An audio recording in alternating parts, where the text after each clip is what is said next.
март – это уже месяц, в котором начнется занятие в этой школе. Школа полностью соответствует всем современным требованиям, в особенности для ребят с ограничением возможностей здоровья.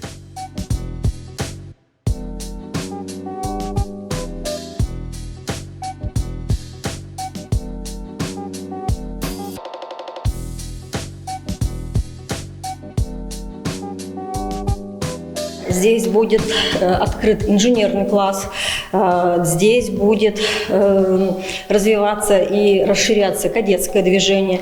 На сегодняшний день у нас 11 кадетских классов. Мы планируем это направление тоже развивать, строить военизированную полосу для подготовки к соревнованиям и для начальной военной подготовки. Мы планируем развивать театральную мастерскую.